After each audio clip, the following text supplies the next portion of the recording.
Welcome to fandom. তো চলে এসেছি ডার্বির আগের দিন, কালকে কিন্তু কলকাতা ডার্বি। আর ইন্ডিয়ান ফুটবল এই মুহূর্তে যা তা চলছে, বিদেশি রেড কার্ড খাচ্ছে, তারপরে আবার বিদেশি নেমে যাচ্ছে, সেই নিয়ে বিতর্ক চারিদিকে। তো এরকম বিতর্ক তো ইন্ডিয়ান ফুটবলে নতুন কিছু নয়, চলছে এবং চলবেও এরপরে। তো চারিদিকের আপডেটস নিয়ে তো চলে এসেছি এবং কালকে ডার্বি নিয়েও যা যা আছে, কি মনে হচ্ছে ডার্বিতে কি হতে পারে, কিরকম কি হতে পারে, সবকিছু কথাবার্তা বলবো। আর যা যা ইন্ডিয়ান ফুটবলে আপডেটস আছে পুজো, সেগুলো তোমাদের দিয়ে দেবে। তো সবার আগে যে কথাটা, এখন যারা সাবস্ক্রাইব করনি অবশ্যই করে দিও, আর বেল আইকনটা টিং টং করে অল অপশনটা প্রেস করে দিও রেগুলার নোটিফিকেশন পাওয়ার জন্য। আমাদের ফেসবুক ও ইনস্টাগ্রাম পেজটাও ফলো করে নাও, ডেসক্রিপশনে লিংক দেওয়া আছে। তো পূজার থেকে প্রথমে শোনো। তো প্রথমে ভারতীয় ফুটবলের আপডেট গুলো দিদি। তো তার মধ্যে প্রথমে বলি, আজকে কিন্তু ভারতীয় ফুটবলের গুরুত্বপূর্ণ দিন, কারণ আজকেই কিন্তু আবার নতুন ভাবে সন্তোষ ট্রফির চ্যাম্পিয়ন পেতে চলেছে ইন্ডিয়া। কারণ আজকে কিন্তু সন্ধ্যে 7টা থেকে Santosh trophy final, services versus Goa. যে জিতবে সে এই বছরের সন্তোষ ট্রফি চ্যাম্পিয়ন হবে। এবং তার সাথে বলে দিই যে সন্তোষ ট্রফি কিন্তু দেখাচ্ছে ইন্ডিয়ান ফুটবলের ইউটিউবে এবং ফিফা প্লাসে। আর তার সাথে বলি যে রিলায়েন্স ফাউন্ডেশন ডেভেলপমেন্টাল লিগ তো চলছে। তো গতকাল দুটো খেলা ছিল, তিন প্রধানের বলা যায়। একজন হচ্ছে ইউনাইটেড ভার্সেস ইস্টবেঙ্গল, সেখানে দিলীপ ওরাও অসাধারণ একটা গোল করেছে। তো তাতে কিন্তু ইউনাইটেড 1-0 গোল ইস্টবেঙ্গলকে হারিয়েছে। উল্টো দিকে অ্যাডামাস 2-1 গোলে মোহনবাগানকে হারিয়ে দিয়েছে। তো ইস্টবেঙ্গল মোহনবাগান দুজনেই কিন্তু গতকালকে হেরেছে। আর এই মুহূর্তে রিলায়েন্স ফাউন্ডেশন ডেভেলপমেন্টাল লিগের লিগ টপে কিন্তু রয়েছে ইউনাইটেড স্পোর্টস। এর সাথে সাথে আরো একটা বলি, সেটা হচ্ছে ডার্বির টিকিট নিয়ে। তো অনেকেই জিজ্ঞেস করছে, ডার্বির টিকিট আজকে কিন্তু দিচ্ছে। 10:30 থেকে টাইমিং ছিল, বাট তার অনেক পরে দেওয়া শুরু হয়েছে। 6:30 অবধি অফিসিয়াল টাইমিং রয়েছে। যারা অনলাইন টিকিট রিডিম করবে তারা স্টেডিয়ামে চলে যাও, গেট 1-এর কাউন্টার থেকে ইস্টবেঙ্গল, গেট 4-এর কাউন্টার থেকে মোহনবাগান। আর অফলাইন টিকিট যারা কাটবে তারা কিন্তু চলে যাবে ক্লাবে, ইস্টবেঙ্গল অফলাইনেরটা ইস্টবেঙ্গল ক্লাবে। আর মোহনবাগানের অফলাইনটা, যেহেতু মোহনবাগান অফিসিয়াল অবস্থা, তারা ক্লাব থেকে কোনো টিকিট বেচবে না, তো সেটা দেওয়া হচ্ছে মোহামেডান স্পোর্টিং এর টেন্ট থেকে। এবং আরো একটা কথা বলি, সেটা হচ্ছে আই লিগ নিয়ে। তো আজকে কিন্তু একটা আই লিগের গুরুত্বপূর্ণ ম্যাচ রয়েছে, সেটা হচ্ছে মোহামেডান স্পোর্টিং ভার্সেস নামধারী এফসি। বাট এই ম্যাচটাতে সাপোর্টার্সরা কিন্তু এলাও না, কারণ অনেক দিন আগে কিন্তু মোহামেডান স্পোর্টিং অফিসিয়ালরা জানিয়ে দিয়েছিল যে মাঠে বোতল ছোড়ার জন্য সাপোর্টারদের দুটো হোম ম্যাচে পরপর তারা এলাও করবে না। তো সেই রকম আজকে সেকেন্ড হোম ম্যাচ, মানে ওই ঘটনাটা ঘটার পরে, তো আজকের ম্যাচটা কিন্তু সাপোর্টারদের কোনোভাবেই এলাও করবে না মোহামেডান স্পোর্টিং ক্লাব। শুনে নিলে মোহামেডানও ভালো পজিশনে আছে। এবার চলে আসি কালকে কন্ট্রোভার্সি নিয়ে। কন্ট্রোভার্সি হলো, একজন বিদেশি রেড কার্ড খাওয়ার পরেও ম্যাচ অফিসিয়ালটা বোধহয় ঘুমাচ্ছিল যখন সাবস্টিটিউশনটা হচ্ছিল। সাবস্টিটিউশনটা কিন্তু ম্যাচ অফিসিয়ালদের বলেই করতে হয়, যখন বলেছে সব দেখেছে তখন অ্যালাউ করে দিয়েছে, মাঠে নামতেও দিয়েছে। তারপরে পরে জানতে পারছে যে একজন বিদেশি রেড কার্ড খেলে কিন্তু বিদেশি নামানো যায় না, ইন্ডিয়ান প্লেয়ার নামাতে হয়। তো বুঝতেই পারছো ইন্ডিয়ান ফুটবলের কি হাল, অফিসিয়ালসদের কি হাল। তো সেই জায়গাটা কিন্তু মানে একজন বিদেশি রেড কার্ড খাওয়ার পরেও আরেকজন বিদেশিকেই নামিয়েছিল।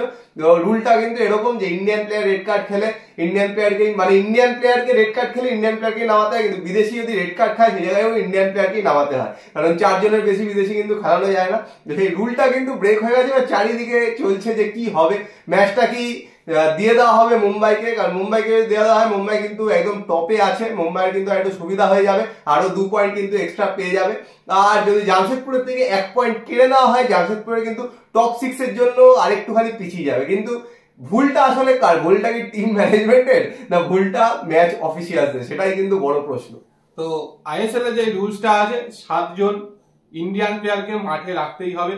তো সেখানে একজন বিদেশি রেড কার্ড খেয়েছে, তো সেখানে মানে 7 জন ইন্ডিয়ান প্লেয়ার, 3 জন বিদেশি, এইটা হচ্ছে রুলস। তো এরকম ঘটনা কিন্তু এর আগেও একবার আইএসএল এ ঘটেছে, যেমন সেটা মুম্বাই সিটির ম্যাচেই হয়েছিল, Mumbai city versus Pune city FC.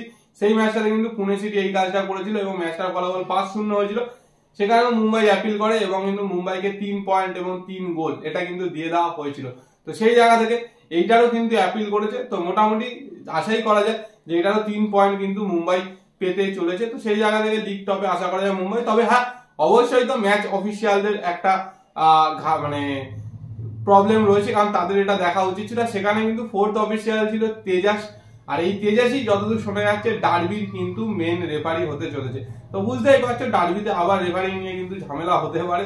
তো সেই জায়গা থেকে ম্যাচ কমিশনার বা ম্যাচ অফিসিয়ালদেরও কিন্তু এটার জন্য ফাইন করা বা তাদের এগেনস্টেও যদি কিছু মানে অ্যাকশন নেওয়া উচিত। কিন্তু ইন্ডিয়াতে সেটা নিয়ে কিছু হয় না। তো যাই হোক, এবার বলি মুম্বাই সিটি কিন্তু 18 ম্যাচে 36 পয়েন্ট আছে। যদি এই মানে জামশেদপুরের ম্যাচটা মুম্বাই সিটিকে দিয়ে দেওয়া হয়, মানে ভিক্টরি দিয়ে দেওয়া হয়, সেই জায়গায় কিন্তু 38 পয়েন্ট হয়ে যাবে, 18 ম্যাচে টপ অফ দ্য টেবিল থাকবে। ওড়িশা কিন্তু সেকেন্ডে আছে, ওড়িশার সাথে কিন্তু 3 পয়েন্টের গ্যাপ হয়ে যাবে। আর বলে দিই মোহনবাগান কিন্তু 3-এ আছে, কিন্তু মোহনবাগানের ম্যাচ অ্যাডভান্টেজ আছে, মোহনবাগান 2টো ম্যাচ কম খেলেছে, 33 পয়েন্ট। যদি দিয়ে দেওয়া হয় 2 পয়েন্ট, তো সেই জায়গায় কিন্তু মুম্বাইয়ের 38 পয়েন্ট হবে। মানে দিয়ে দেওয়া হলে ডার্বিটা কিন্তু খুব খুব খুব ইম্পর্টেন্ট হয়ে যাবে মোহনবাগানের জন্য, কারণ সেই জায়গায় কিন্তু জিততেই হবে। কারণ মুম্বাই যেহেতু ড্র করেছিল, সেই জায়গায় কিন্তু ডার্বি ড্র করে পরের ম্যাচগুলো জিতলেও কিন্তু টপেই থাকতো। কিন্তু এই মুহূর্তে যদি 2 পয়েন্ট আরো এক্সট্রা দিয়ে দেওয়া হয় মুম্বাইকে, তো সেই জায়গা থেকে কিন্তু মোহনবাগানের জন্য ডার্বিটাও খুব ইম্পর্টেন্ট হয়ে উঠবে, ডার্বিটা কিন্তু একদম রেজাল্ট করতেই হবে।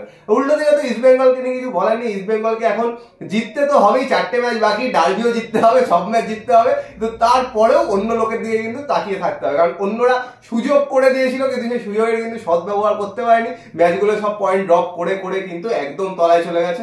চেন্নাইয়ের ম্যাচ আছে, চেন্নাই যদি সেই ম্যাচটা হায়দ্রাবাদকে হারিয়ে দেয়, তো চেন্নাইও কিন্তু ইস্ট বেঙ্গলের উপরে উঠে যাবে। তো শুনে তো নিলে এটা, তো আমি তার মধ্যে একটা অন্য কথা বলি, সেটা হচ্ছে কন্যাশ্রী কাপ প্রিমিয়ার বি কিন্তু গতকাল থেকে শুরু হয়েছে। গতকাল একটা খেলা ছিল, সেটা হচ্ছে দীপ্তি সংঘ ভার্সেস অল এয়ারলাইন্স, সেটা কিন্তু 1-1 গোলে ড্র হয়েছে। আর আজকে আপাতত কোনো খেলা নেই, আবার 12 তারিখে খেলা আছে। আর তার সাথে বলি যে ইন্ডিয়ান ফুটবল নিয়ে তো আমাদের কোনো আগ্রহ নেই, যতটা ক্লাব ফুটবল নিয়ে আমরা আগ্রহ প্রকাশ করি। তো সেরকমই সামনেই ফিফা কোয়ালিফায়ার রয়েছে 22 তারিখে, ইন্ডিয়া ভার্সেস আফগানিস্তান, সেটা সৌদিতে হবে। তারপরে কিন্তু হোম ম্যাচ রয়েছে 26 তারিখ, যেটা গুয়াহাটিতে হবে। তার সাথেই বলে রাখি যে most probably 6 June India versus Kuwait যেই কোয়ালিফায়ারটা রয়েছে ওয়ার্ল্ড কাপ, তো সেটা মোস্ট প্রবাবলি কলকাতাতে হতে চলেছে। এটা সম্ভাবনা খুব হাই এই মুহূর্তে আমাদের কাছে যতদূর খবর হচ্ছে, যে যতক্ষণ না অফিসিয়াল অ্যানাউন্সমেন্ট হচ্ছে ততক্ষণ তো ফাইনালাইজ হচ্ছে না, বাট চান্সেস খুব হাই কলকাতাতে হওয়ার। তো ইন্ডিয়ান ফুটবল ফ্যানদের জন্য, কলকাতার ফুটবল ফ্যানদের জন্য খুব ভালো একটা নিউজ, কারণ এটাই সবচেয়ে বড় মাঠ। ওই ম্যাচটা খুব ইম্পর্টেন্ট, কারণ একটা বড় টিমের সাথে ম্যাচ। তো এর আগে কিন্তু দেখেছি বড় টিমের সাথে ম্যাচগুলো কিন্তু ছোট স্টেডিয়াম গুলো দেওয়া হতো, লোক যথেষ্ট হতো, কিন্তু সেইখানে কিন্তু ক্যাপাসিটি কোনোটাতেই 13,000 15,000-এর ওপরে নয়। এখানে বিশাল একটা ক্যাপাসিটি, অন্তত যদি 65,000 টিকিট ছাড়ে, তো ম্যাচে কিন্তু 12th ম্যান হিসেবে পুরো কিন্তু ক্রাউডের সাপোর্টটা পাবে। হয়তো দেখা যাক, খুব বাজেট হয়তো পারফরমেন্স করেছে লাস্ট কিছুদিন, কিন্তু হয়তো আবার ফিরে আসতে পারে এর পরের রাউন্ডে যাওয়ার জন্য, কিন্তু ওই ম্যাচটা খুব খুব ইম্পর্টেন্ট। আর একটা কথা বলে দিই, ডার্বি নিয়ে, ডার্বিতে কিন্তু একটা খুব ইন্টারেস্টিং জিনিস, ডার্বিতে 3জন মানে 3 নম্বরে যে টপ স্কোরাররা সবার কিন্তু 7টা করে গোল, তার মধ্যে কিন্তু 3জনই ইস্ট বেঙ্গল এবং মোহনবাগানের। ক্লেটন সিলভা 7টা গোল, দিমিত্রি পেট্রাটস 4টা গোল, জেসন কামিন্স 7টা গোল। তো 7টা গোল নিয়ে 3 নম্বরে কিন্তু আছে 3জনেই, আর 3জনেই কিন্তু ডার্বিতে খেলছে। ডার্বিতে গোল করলে কিন্তু ছাপিয়ে গিয়ে 3 নম্বরটা মানে সিঙ্গেল স্পট কিন্তু বানিয়ে দিতে পারবে, যে কেউ যদি 3জনের মধ্যে গোল করতে পারে। আর অনেকেই লাইভ নিয়ে জিজ্ঞেস করবে, তো বলে রাখি অনিবার্য কারণবশত আজকে সন্ধ্যেবেলা ডার্বির আগে দিয়ে আমরা লাইভটা করি, সেটা করতে পারছি না, তার জন্য ক্ষমা প্রার্থী। কিন্তু কালকে অবশ্যই ব্লগ করবো, কালকে সকালেও ভিডিও আসবে, রাতেও ভিডিও আসবে, যেই জিতুক যেই হারুক ব্লগ করবো, অবশ্যই সেটার দিকেও নজর রেখো। আশা করছি আর এক্সাইটিং ম্যাচ হবে, কারণ একজন টপ 6 এর জন্য এখনো আশা করে বসে আছে, আরেকজনকে কিন্তু টপ স্পটের জন্য লড়াই করতেই হবে। তো সেই জায়গা থেকে দেখা যাক, কালকে প্রিভিউ ভিডিও নিয়ে চলে আসবো অবশ্যই। কিন্তু এই ভিডিওতে যা যা বললাম, স্পেশালি রেড কার্ড ডিসিশনটা আর অন্য একটা প্লেয়ারকে দেওয়ানো নিয়ে কমেন্ট বক্সে কমেন্ট করে জানিও তোমাদের কি বক্তব্য। আর ভিডিওটা পছন্দ হলে লাইক করে দিও, শেয়ার করে দিও, চ্যানেলটা অবশ্যই সাবস্ক্রাইব করে দিও, আর বেল আইকনটা টিং টং করে দাও রেগুলার নোটিফিকেশন পাওয়ার জন্য। চলো এখনের জন্য টাটা।